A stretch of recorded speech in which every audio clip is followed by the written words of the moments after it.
Update tayo sa pipino mga farmers, 21 days old. Yan ang itsura. Mahina yung paglago. No, abono tayo ngayon uli.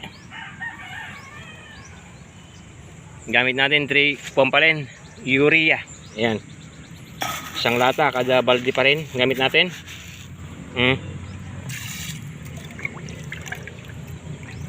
No?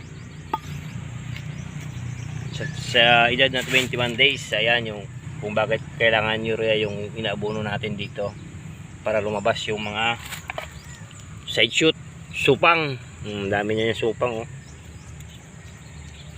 Dami na rin damo. Fertilization guide paano mag-abono ng 21 days old na pipino. Ayan, kompleto na ulit yung trellis natin. Ayan, matandang ampalaya natin, oh. Tapos dito rin sa kabila, madamo na, no?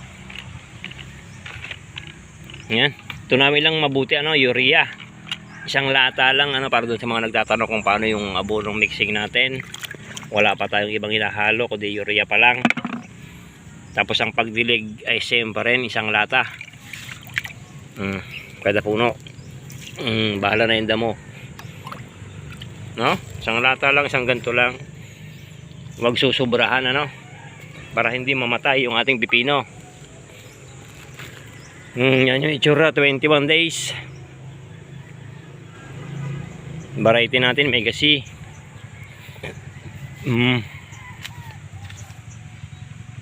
Ganyan yung trellis natin.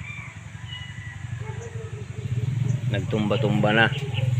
Ganon din dito sa kabila.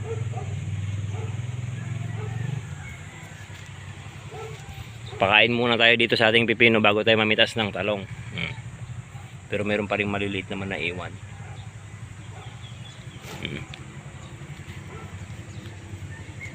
Ito, yung matandang talong, ginawa na lang nating trellis sa pipino.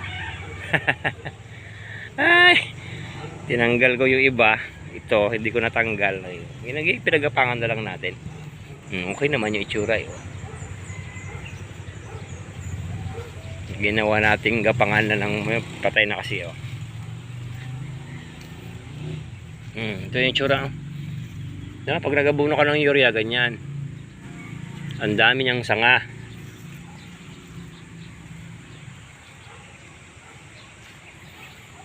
Labasan yung sanga ni cucumber, mahina yung paglagos, 21 days, ganyan. Tapos inatake na rin tayo ng uod. Ni-spray lang natin dito ay yung lanet. Hindi pa tayo nakapag-spray ng padan. Lanet pa lang yung spray natin dyan. Naubusan kasi ako ng padan. Ganyan yung mangyari sa talbos kapag may uod. Yan, mabisa dyan yung padan. May mga uod dyan, oh. Hindi pa tayo nakakabili ng padan. Lanet pa lang yung spray natin dito. Kaya medyo sira yung dahon natin. Yan yung pakain natin, 21 days old. Urea yung pinakain natin ngayon uli. Mula umpisa ay urea pa rin, ano, hanggang ngayon. Sige dyan na itsura. Paano mag-abono? Isang lata lang din, ano.